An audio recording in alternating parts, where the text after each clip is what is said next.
기적을 행하시는 하나님 네 번째 시간, 마지막 시간입니다. 하나님은 늘 기적을 행하시는 줄로 믿습니다. 성경에 수많은 그 기적의 기록들이 그것의 증거이고요. 또 내가 기적을 인정하든 인정하지 않든 하나님은 늘 나의 삶 가운데 기적을 행하시고 계신 줄로 믿습니다.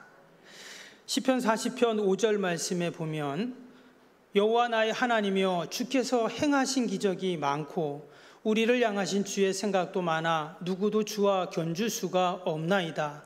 내가 널리 알려 말하고자 하나 너무 많아 그 수를 셀 수도 없나이다. 아멘. 하나님께서 수많은 기적을 행하신다고 말씀합니다. 얼마나 많은지 그 기적을 셀 수가 없다, 이렇게 기록을 하고 있습니다. 여러분, 우리의 삶 가운데 기적이 일어난다는 것은 또 내 삶 가운데 기적이 일어날 수밖에 없는 상황이다는 말이라고 했어요. 절망할 수밖에 없는 상황, 이러지도 저러지도 못하는 상황, 또 내 힘으로는 해결할 수 없는 그 문제에 봉착했다라는 것을 의미합니다. 그러나 하나님이 기적을 행하신다는 말은 그런 절망의 상황을 하나님이 보고만 계시는 것이 아니라 우리가 지난 몇 주 동안 계속 말씀을 보았듯이 하나님은 하나님의 택한 백성들을 결코 외면치 않으십니다.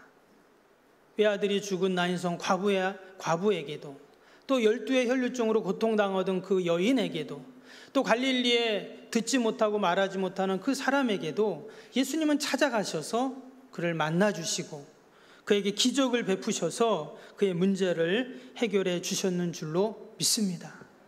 동일하게 하나님께서 이 자리에 있는 저와 여러분들에게도 찾아오셔서 우리의 삶의 문제들을 외면치 않으시고 반드시 기적을 행하셔서 여러분 해결해 주실 줄로 믿습니다. 그런데 기적이 내 삶에서 그냥 희한하고 또 놀라운 현상으로 끝나지 않고 정말 기적이 되고 또한 그것이 나에게 의미가 있고 생명이 되는 기적이 되기 위해서는 그럼 반드시 필요한 것이 있습니다. 계속 말씀을 드렸지만요, 그 필요한 게 뭐냐면 바로 우리에게 믿음의 그릇이 필요하다라는 것입니다. 하나님은 주고 싶은데 내가 믿음의 그릇으로 그것을 담을 그릇이 없다면 그 기적은 그냥 지나가 버리고 만다는 거예요. 때문에 기적 시리즈 오늘 마지막 시간인데요, 저와 여러분이 그 하나님이 베푸시는 그 기적을 담을 그 믿음의 그릇을 준비하는 저와 여러분이 되기를 간절히 바랍니다. 아멘. 오늘 출애굽기 16장에는 누구보다 그 믿음의 그릇을 잘 준비한 사람들이 나옵니다. 오늘 본문의 내용은 출애굽한 이스라엘 백성들이 이제 광야에서 하나님이 행하시는 기적을 경험하는 그러한 내용입니다. 특별히 출애굽한 이스라엘 백성들이 지금 애굽에서 나온 지 2달 반이 됐습니다. 지금 그들은 엘림과 시내산 사이에 있는 신광야라는 곳에 그들이 도착을 했습니다. 근데 거기에 딱 도착했을 때 어떤 일이 생겼냐? 그동안 그들이 애굽에서 가지고 나왔던 이제 양식이 다 떨어진 겁니다. 그래서 백성들의 반응은 믿음과는 정반대인 불평을 그렇게 시작하게 됩니다. 오늘 위에 2절 3절을 다시 한번 보시면 2절 3절에 이스라엘 자손 온 회중이 그 광야에서 모세와 아론을 원망하여 이스라엘 자손이 그들에게 이르되 우리가 애굽 땅에서 고기 가마 곁에 앉아 있을 때에 떡을 배불리 먹었던 때에 여호와의 손에 죽었더라면 좋았을 것을 너희가 이 광야로 우리를 인도해 내어 이 온 회중이 주려 죽게 하는도다. 지금 이스라엘 백성들이 광야에 있는데 먹을 것이 없습니다. 밑에 보니까 주려 죽는다 그랬죠? 굶어 죽게 됐다, 이런 말이죠. 지금 아이들, 노인들 지금 다 애굽에서 나와서 광야 한복판에 있습니다. 여기서 지금 굶어 죽는 거예요. 얼마나 이것이 비참합니까? 그들이 염려했던 그 현실이 눈앞에 펼쳐지게 되었습니다. 그럼 과연 지금 이스라엘 백성들이 광야 한복판에서 무엇을 먹고 무엇을 마시고 또 어떻게 살 수 있을까요? 이럴 때 하나님은 어떻게 하셨냐? 그냥 그들을 내버려 두지 않으셨어요. 동일하게 우리도 마찬가지입니다. 마치 우리도 이스라엘 백성들처럼 광야 한복판에 처할 때가 있어요. 오도 가도 할 수도 없고 또 이렇게 저렇게 할 수도 없고 그냥 염려와 걱정만 하고 있는 이런 광야 같은 상황이 우리에게도 있다는 거죠. 근데 하나님께서는 이스라엘 백성들을 외면치 않으신 것처럼 나도 외면치 않으신다는 거예요. 하나님이 어떻게 하셨습니까? 오늘 4절 말씀을 다시 한번 봅니다. 4절을 보시면 그때 여호와께서 모세에게 이르시되 보라 내가 너희를 위하여 하늘에서 양식을 비같이 내리리니 백성이 나가서 일용할 것을 날마다 거둘 것이라 이와 같이 하여 그들이 내 율법을 준행하나 아니하나 내가 시험하리라. 아멘. 지금 백성들은 뭐를 하고 있었습니까? 하나님을 원망하고 있었습니다. 모세와 아론을 원망했다는 것은 하나님이 세운 그 지도자를 원망했다는 것은 하나님을 원망했다는 말하고 똑같죠. 근데 하나님께서는 원망하고 불평하는 그들, 절망하고 있는 그들을 안타까워하시면서 오늘 말씀해 보니까 하늘에서 양식을 내려주셨다 이렇게 말씀합니다. 저는 이 말씀을 묵상하면서 가슴이 찡했어요. 정말 하나님은 대단하시구나. 지금 양식이 어디서 옵니까? 하늘에서 지금 그 양식이 내렸다 이렇게 지금 표현합니다. 그것도 어떻게 내렸냐면 비같이 내리신다 이랬어요.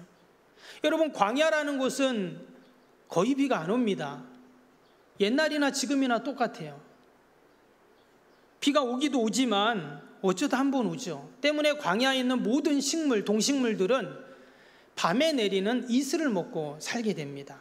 왜? 낮과 밤 기온차가 심하기 때문에 소위 결로현상이라고 하는 그런 이슬이 이제 맺히는 거죠. 그래서 여러분 광야의 식물들은 보면 어때요? 아주 질기고 다 가시로 되어 있어요. 왜냐? 최소한의 수분만으로 생명을 유지해야 되기 때문에 그렇습니다. 근데 지금 하나님께서 양식을 그 광야에 비같이 내려주겠다 이렇게 지금 말씀하고 계십니다. 이것은 광야에 있는 모든 생명체에 생명을 불어넣는 그러한 모습이죠. 이게 바로 기적입니다. 하나님께서는 지금 이 양식을 그 만나를 비같이 내려주신다고 말씀하셨어요. 이슬로 근근히 생명을 유지하면서 살아가는 광야인데 하나님께서 마치 비가 내리는 것처럼 비가 쏟아지듯 그렇게 양식을 주신다 약속했어요. 얼마만큼 그 양식을 주실까요? 오늘 밑에 16절을 한번 보시면 지금 비같이 내린다고 했는데 그 양이 얼마나 되냐면 16절에 여호와께서 이같이 명령하시기를 너희 각 사람은 먹을 만큼 이것을 거둘지니 곧 너희 사람 수효대로 한 사람에 한 오멜씩 거두되 각 사람이 그의 장막에 있는 자들을 위하여 거둘지니라 하셨느니라. 하나님이 1인당 한 오멜씩 거두겠다 이렇게 했어요. 여기서 한 오멜이라는 단어는요, 이제 당시 마른 곡식의 양을 측량하는 그런 이제 토기 사발이었습니다. 우리도 옛날에 이렇게 사발로 이렇게 떠가지고 했잖아요. 그 오멜이라는 사발에 하나를 걷는 게 한 사람의 양이다는 거예요. 근데 그 양이 얼마큼 되냐면 지금의 이제 도량량으로 환산을 하면 2.34리터 정도 됩니다. 그러니까 대략 한 2리터 정도 된다고 생각하시면 돼요. 우리 마트에 가면은 물 2리터짜리 있잖아요. 그만큼 만나를 내려주겠다는 거예요. 1인당. 근데 지금 이스라엘 백성들은 200만 명입니다. 그러면 지금 그 양이 얼마큼 되는 거예요? 200만 명이니까 400만 리터를 매일같이 내려주겠다는 겁니다. 여러분 이것은 어마어마한 일이에요. 지금 400만 리터, 그러니까 2리터짜리 생수통을 매일같이 200만 개를 쏟아 부어주겠다는 겁니다. 별로 놀라지도 않으시네요. 와 하셔야 되는데 비도 안 오는 그 광야 한복판에서 매일같이 400만 리터씩 비같이 그 양식을 쏟아 주십니다. 안식일은 내려주지 않는다고 했으니까 그 전날 2배를 주신다고 했죠. 그러면 이것을 7일로 계산하면 일주일 동안 2,800만 리터를 부어주십니다. 1년이면 14억 6천만 리터를 부어주시고 40년을 매일같이 부어주셨기 때문에 600억 리터를 부어주셨습니다. 와 하셔야죠. 이제 하나님이 이렇게 먹을 양식을 비같이 상상할 수도 없을 만큼 부어주셨어요. 때문에 만나는 기적입니다. 지금 이스라엘 백성들이 이 만나를 자신들이 가꾸어서 만들어서 구해온 것이 아니었어요. 어디서 내렸다고요? 하늘에서 하나님이 내려주신 것입니다. 또 밑에 31절 보시면 그 만나에 대해서 이렇게 소개합니다. 31절 보세요. 이스라엘 족속이 그 이름을 만나라 하였으며 가시같이 시고 맛은 꿀 섞은 과자 같더라. 이 만나가 얼마나 맛있었는지 꿀을 섞은 과자 같았다 이렇게 말을 했어요. 하나님이 베푸시는 기적은 이처럼 언제나 좋은 것, 최상의 것을 주신다는 그러한 말씀입니다. 만약 이스라엘 백성들이 그 만나를 만들었다면 지금 꿀을 어디서 구합니까? 또 이 많은 양을, 이 많은 사람들을 어떻게 먹일 수 있겠어요? 불가능합니다. 때문에 만나는 하나님이 베푸신 기적이죠. 그것도 어떻게 해요? 하늘에서 비같이 내려주신다 이렇게 지금 말씀을 하고 계십니다. 때문에 그들의 광야의 시간은 날마다 기적을 경험하는 시간이죠. 여러분 동일하게 지금 내가 광야에 있거나 광야를 지나고 있다면 우리는 실망하고 낙심할 필요가 없습니다. 왜냐? 하나님이 우리에게도 동일한 그러한 하늘의 은혜와 기적을 우리에게 허락하실 줄로 믿습니다. 때문에 광야의 장소는 때로는 고통과 불평의 장소이기도 하지만 여러분 기적을 경험하는 장소인 줄로 믿습니다. 또한 하나님께서는 그 기적을 베푸실 때 소리 없이 베풀어 주십니다. 오늘 13절 밑에 14절 한번 보시면 저녁에는 메추리가 와서 진에 덮이고 아침에는 이슬이 진 위에 있더니 그 이슬이 마른 후에 광야 지면에 작고 둥글며 서리같이 가는 것이 있느니라. 우리가 이슬이 내릴 때 아무 소리가 안 나잖아요. 마치 만나를 이슬의 진 위에 있게, 그러니까 이슬처럼 내리게 하셨다는 거예요. 당연히 소리가 없습니다. 여러분 이처럼 하나님이 베푸시는 기적은 소리가 없어요. 즉 공치사를 하지 않는다는 겁니다. 도움을 받는 이스라엘 백성들이 부끄럽지 않도록 놀라지 않도록 아무 소리 없이 주시죠. 때문에 어떤 사람들은 그 하나님이 베푸시는 기적을 잘 모릅니다. 왜? 아무 소리가 안 나니까. 하나님은 오늘도 우리에게 이 만나를 내려주시고 말없이 묵묵히 우리를 보고 계시죠. 때문에 우리는 소리 없이 우리를 도우시는 그 기적을 베푸시는 그 하나님을 우리가 늘 의지하고 소망하고 찬양해야 할 줄로 믿습니다. 여러분 세상 사람들은 어떻습니까? 조금만 도와주고 얼마나 생색을 내는지 모릅니다. 내가 이렇게 했다는 거예요. 그러나 진짜 섬김, 진짜 사랑, 진짜 구제는 소리가 없는 것이죠. 그런 의미에서 여러분 이단들 보세요. 얼마나 요란 뻑적지근한지 모릅니다. 뭐 하나 했다고, 뭐 상 받았다고 막 사진을 찍고 현수막을 붙이고 그것이 보여지는 것이죠. 다 속이는 것입니다. 나중에는 그것이 가짜라는 것이 다 드러나게 되죠. 그러나 하나님이 베푸시는 진짜 기적은 어떠냐? 마치 아버지의 잔잔한 사랑처럼, 어머니의 포근한 사랑처럼 처음에는 잘 몰라도 점점 시간이 가면 갈수록 그 깊은 사랑에 감사하고 진실한 사랑에 우리는 고개를 숙이게 됩니다. 여러분 하나님이 베푸시는 기적도 마찬가지예요.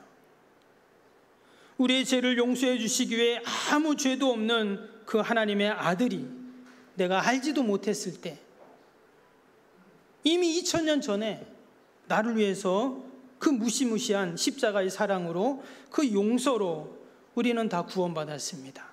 여러분, 이것이 기적이죠. 우리의 허물과 실수와 연약함과 부족함들을 늘 채워주시기 위해 성령님이 우리와 함께 하시죠. 그 보혜사 성령님, 도우시는 성령님께서 늘 우리 옆에서 우리와 함께 보조를 맞춰가면서 우리를 도와주고 계십니다. 소리 없이. 이것이 여러분 기적인 거예요. 세상의 어떤 사랑도 이보다 더 강력하고 더 큰 기적은 없습니다. 저와 여러분은 날마다 그 기적을 경험하고 있는 줄로 믿습니다. 하나님께서 그 만나 기적을 언제까지 내려주셨습니까? 밑에 35절을 보겠습니다. 35절에 사람이 사는 땅에 이르기까지 이스라엘 자손이 40년 동안 만나를 먹었으니 곧 가나안 땅 접경에 이르기까지 그들이 만나를 먹었더라. 여기 보니까 40년 동안 만나를 먹었다 분명히 말씀을 하고 있습니다. 하나님은 40년 동안 한 번도 거르지 않고 만나를 먹여주셨습니다. 다른 말로 하면 40년 동안 한 번도 하루도 거르지 않고 기적을 베풀어 주신 거예요. 하루라도 이스라엘 백성들이 굶었다는 그런 기록이 있습니까? 없습니다. 이 말은 하루도 빠짐없이 기적을 베풀어 주셨다라는 것이죠. 그것도 그들이 그냥 만나만 먹은 것이 아니라 모든 백성이 배부르게 그들이 먹었습니다. 위에 18절 한번 볼까요? 18절 보면 많이 거둔 자도 남음이 없고 적게 거둔 자도 부족함이 없다 그랬어요. 하나님이 베푸시는 기적은 차별이 없습니다. 더 배운 사람, 못 배운 사람, 잘난 사람, 못난 사람, 힘 있는 사람, 힘 없는 사람, 건강한 사람, 아픈 사람, 모든 사람 하나님이 택한 백성이라면, 하나님의 자녀라면 하나님이 차별 없이 이처럼 모든 자들에게 넉넉함으로 이렇게 채워주신다는 말씀이죠.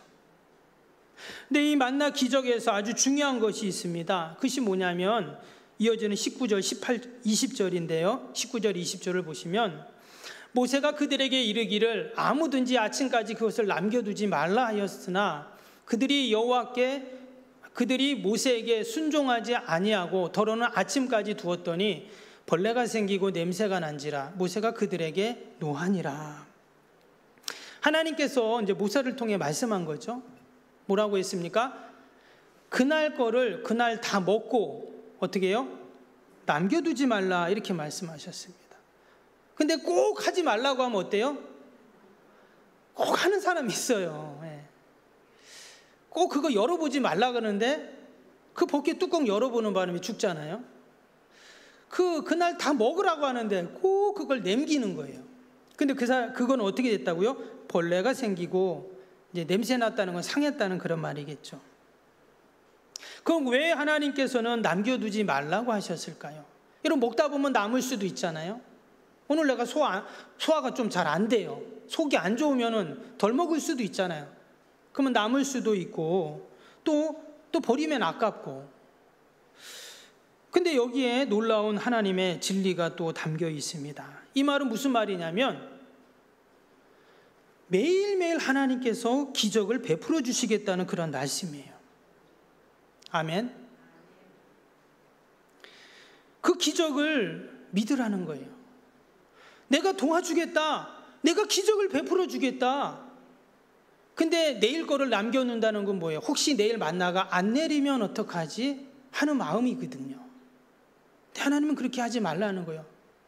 오늘 베푸신 기적 내일도 베풀어 주고 오늘 좀 만나 내일도 주겠다. 이렇게 약속하십니다.